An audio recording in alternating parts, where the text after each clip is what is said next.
Assalamualaikum warahmatullahi wabarakatuh. Selamat sore sahabat semuanya.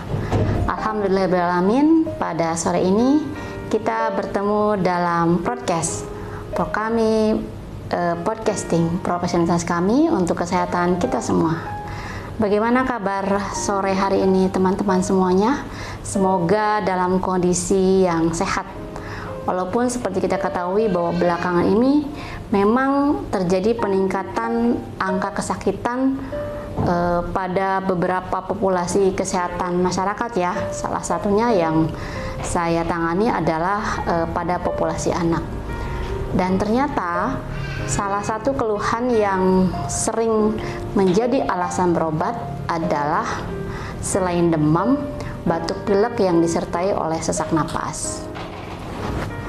Berbicara tentang sesak napas, ada sebuah penyakit yang sering disebut-sebut sebagai penyebab sesak yang masih menjadi masalah di masyarakat. Salah satunya adalah asma atau lazim masyarakat sering menyebutnya dengan bengek ya. Nah, untuk itu kita sambut ahlinya penyakit paru, yaitu Dr. Rudi Dermawan, spesialis paru. Selamat sore, Dok. Sore, Assalamualaikum warahmatullahi wabarakatuh. Waalaikumsalam warahmatullahi wabarakatuh. Gimana kabarnya, Dok? Alhamdulillah. Dok, seperti tadi sudah saya sampaikan bahwa salah satu penyebab orang berobat adalah sesak napas ya, Dok. Dan sesak napas yang masih menjadi permasalahan yang sering dikeluhkan oleh masyarakat adalah asma. Namun mungkin masyarakat belum paham penanganan asmanya sendiri itu seperti apa, dan asma itu sebetulnya sakit apa, Dok? Apakah itu suatu infeksi ataukah dia suatu penyakit alergi? Sehingga dengan mengetahui latar belakangnya, masyarakat jadi lebih paham, dan selanjutnya tentu akan mendapatkan informasi dan penata laksana yang benar ya, Dok ya. Pada kesempatan ini kita tentang ini, Dok, penanganan asma di luar serangan. Emang ada di dalam serangan ya, Dok ya? Iya. Silahkan, Dok. Ya, baik. Luar biasa, terima kasih Dr. Dedelia Marlia, spesialis anak, sudah menggantikan saya host di podcast ini. Insya Allah kita akan sedikit diskusi tentang satu penyakit asma ya. Betul, Dr. Dede ya, asma ini salah satu penyakit di kisaran populasi minimal di 2,4% ya. Di Jakarta sih di beberapa daerah berbeda. Jakarta Timur misalnya sampai 7%, tapi Jakarta Utara di 13% ya. Jawa Barat ya di kisar 7 sampai 11 ya. Saya kira itu cukup lumayan banyak ya.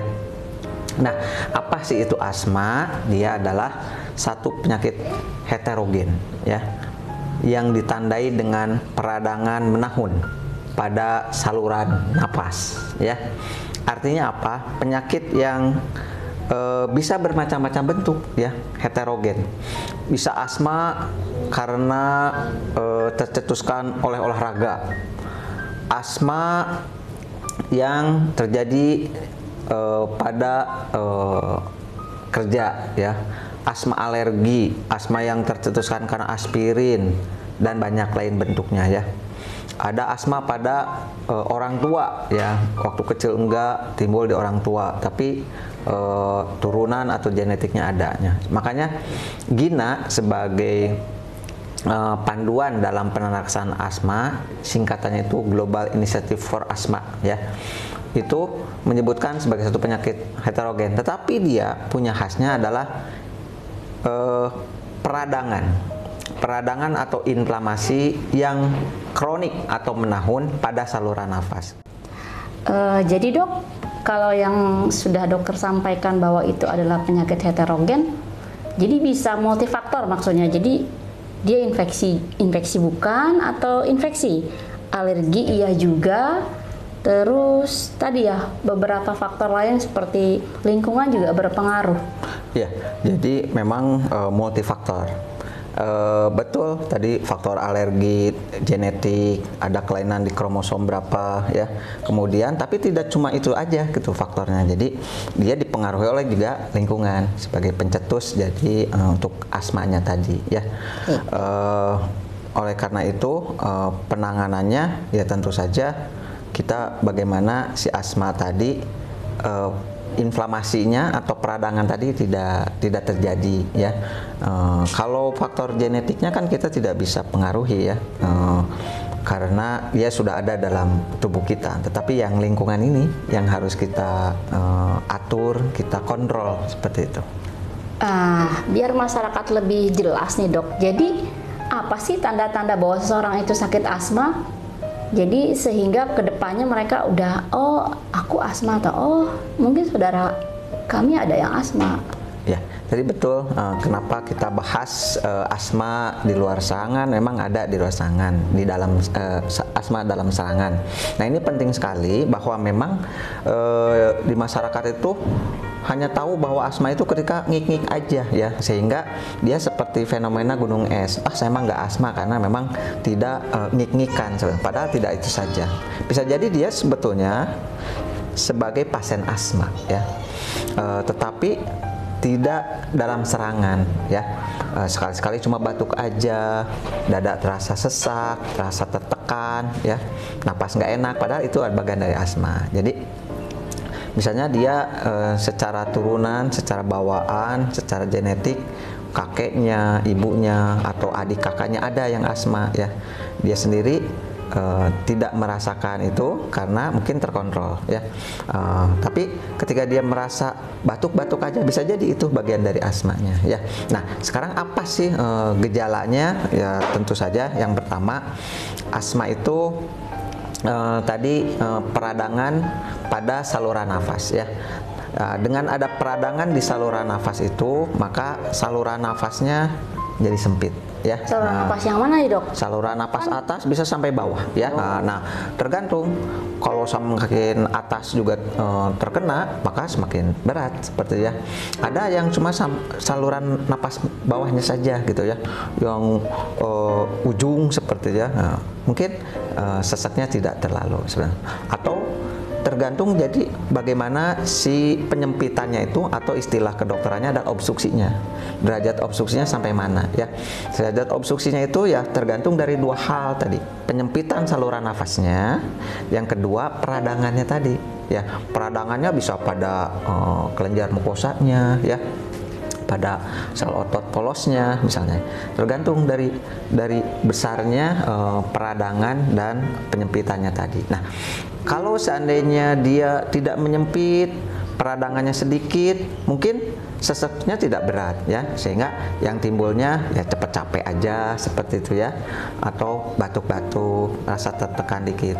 Tapi kalau sudah dalam serangan, ototnya membengkak ya, terjadi peradangan, pembengkakan pada kelenjar sekret mukos ya, sehingga dia menutup saluran nafas, kemudian bronkus atau saluran nafasnya menyempit, maka itu akan sesek banget ya. Ya tentu saja secara pemeriksaan fisis ya, selain tadi gejala batuk, sesek, nyeri dada, dahak ya, batuk berdahak, cepat capek ya, maka pada pemeriksaannya timbul bunyi wheezing atau bunyi wengi seperti ya. Dalam pemeriksaan auskultasi atau pendengaran oleh dokter, maka bisa terdengar suara nafas tambahan ya. Yang ngik-ngik itu ya dok, kan masyarakat taunya nggak ngerti wheezing, betul, ngerti meng nih ya, ngik-ngik, wheezing, ngerti ya, maksudnya nggak ngerti wheezing ya dok. Betul ya. Bahkan kalau yang udah kronik ya bisa timbul jadi tabuh misalnya ya, atau kalau lagi serangan sesek, otot-otot leher jadi bengkak gitu ya, otot bantu napasnya. Atau mungkin pada anak ya, napas ada restraksi ya pada dadanya, atau mungkin cuping hidung ya kalau pada anak. Kalau dewasa sih jarang ya.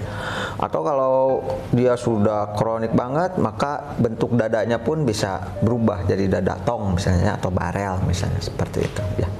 Nah, bagaimana dok kalau dia jarang timbul serangan, Sedangkan untuk mengetahuinya kan harus ada gejala dulu. Nah, kalau nggak ada gejala di luar serangan, bagaimana tahu dianya asma, dok? Ya, pertanyaannya baik sekali. Kalau tidak ada gejala, apakah asma atau tidak? Ya, pertama sih kita gali dari riwayat ya, ada nggak bapak ibunya ya. Kalau ada ya tentu saja mungkin dia punya asma mungkin, ya, mungkin dok, ya. Ya kan pemeriksaannya harus genetik ya. Kedua, bisa jadi pemeriksaan dengan misalnya spirometri. Spirometri ya, dok ya. Tapi spirometri pada pasien asma yang dia tidak ada gejala, terkontrol, yang tadi tidak ada gejala atau jarang sekali ya bisa jadi normal. Ya. Bisa juga sama challenge test ya atau provokasi test. Jadi dikasih zat-zat yang bisa merangsang penyempitan dari saluran nafasnya ya. Nanti ada dosisnya, sehingga ada kalau misalnya pada orang normal harusnya dia tidak menyempit saluran nafasnya, tapi pada orang asma dia nyempit, bisa. Atau bisa juga pakai diurnal test, pakai peak flow meter ya, alat untuk mengukur arus puncak ekspirasi, dikasih selama 2 minggu ya. Itu ditiup pagi dan malam. Ada nggak variasi diurnal? Perbedaan Diurnal antara itu apa, dok? Malam. Ya ini lagi dijelaskan ya. Jadi perbedaan antara pagi sama malam itu Nggak usah marah lah, dok. nggak marah ini. Kita lanjut ya, dok ya. Setelah Ya, sudah tahu tentang diagnosisnya atau penyakitnya, asma atau tidak, asma dalam serangan dan asma di luar serangan, maka selanjutnya kita berbicara tentang apa yang harus dilakukan oleh masyarakat atau teman-teman ketika memiliki asma tapi di luar serangan, dok. Ya, betul. Bahwa memang bagian terpenting dalam asma ini adalah penanganan asma itu biar mencapai target. Targetnya apa? Targetnya adalah terkontrol. Jadi pasien yang punya asma itu sampai derajat dia terkontrol. Artinya dia punya asma tetapi tidak ada keluhan, tidak ada gangguan fisik, melakukan aktivitas biasa, dan tidak membutuhkan obat-obatan untuk asmanya ya. Jadi dia tidak terganggu ya, dok, bisa tetap bekerja. Betul, gitu, dok, ya. betul. Kalau pada anak-anak dia bisa tetap sekolah gitu ya, dok? Betul, bisa bekerja, bisa sekolah, bisa aktivitas. Nah, untuk tahu dia terkontrol tidaknya, maka ada namanya asma control test ya. Asma control test itu tes yang mengukur bagaimana dia terkontrol atau tidak. Targetnya, asma itu tidak pernah ada serangan, minimal dalam sebulan itu kurang dari 2 ya, kurang 2 kali ya. Nah, kalau lebih dari 2 kali dalam sebulan, nah itu masuk tadi dalam derajat asma ya. Jadi malam tidak ada serangan ya, kemudian juga sebulan kurang dari 2, tidak menggunakan obat-obat pelega ya, kemudian bisa beraktivitas biasa, kemudian fungsi parunya bagus ya. Dok, sekarang tuh lagi zaman batuk pilek, jadi nggak bedain dia dalam serangan atau tidak bagaimana? Nah, kalau dia ada riwayat asma, bisa jadi ya kita singkirkan ya batuk pileknya karena asma atau bukan.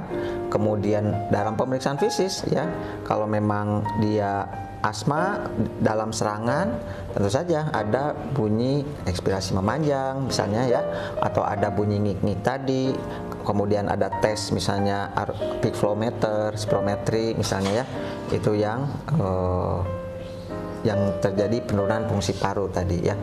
Nah, kemudian tadi setelah penanganannya bagaimana? Nanti penanganannya itu yang paling penting adalah apapun derajatnya, yang paling penting adalah menghindari pencetus. Jadi pada pasien asma yang pertama adalah kenali pencetusnya apa ya. Karena tadi di awal sudah saya jelaskan bahwa asma itu faktor genetik dan lingkungan. Ya, lingkungannya itu adalah yang mencetuskannya dia, yang menyebabkan jadi radang dan jadi nyempit.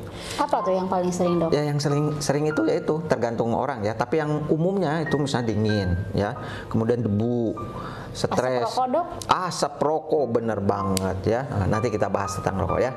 Kemudian kecapean ya. Kalau stres ya.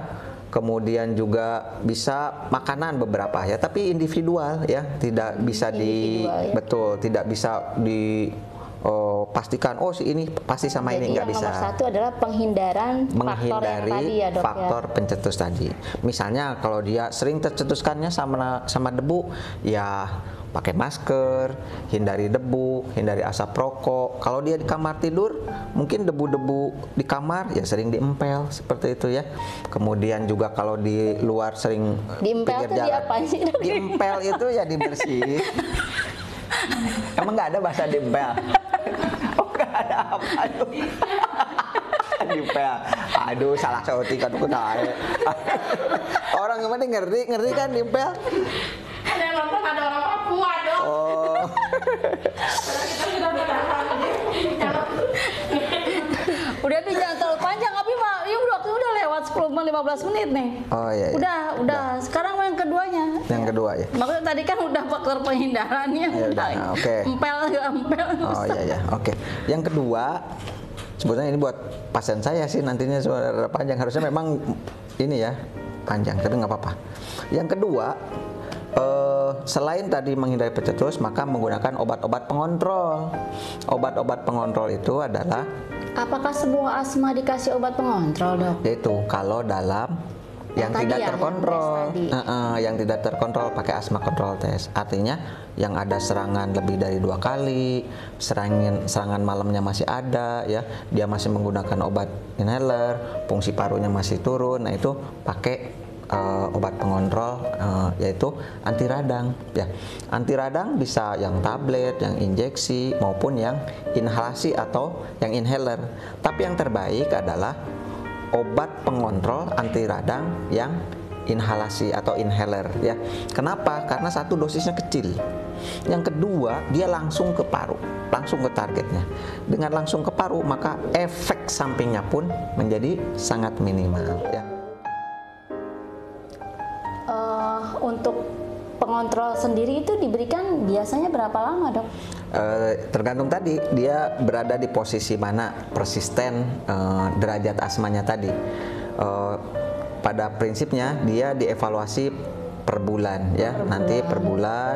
Kalau 2 bulan, 3 bulan stabil, maka kita turunkan dosis sampai nanti dia tidak ada serangan, di stop seperti itu ya. Ada yang 6 bulan, ada yang 2 bulan, 4 bulan terkontrol, ya bisa jadi di stop begitu. Jadi lamanya tergantung. BPJS sih, Dok? Itu kan masyarakat sekarang Inhaler. kebanyakan memakai Inhaler controller. asuransi BPJS. Iya, di cover di Fasiankes rujukan. Terima kasih dokter atas ilmunya dan wawasannya. Semoga menambah informasi dan pengetahuan para sahabat dan masyarakat semua tentang asma, terutama asma yang di luar serangan. Tentu nanti penasaran kan kalau asma lagi serangan harus seperti apa? Tunggu tanggal mainnya. Terima kasih Dokter Rudi. Sama. Assalamualaikum warahmatullahi wabarakatuh. Waalaikumsalam warahmatullahi wabarakatuh. Tos dulu.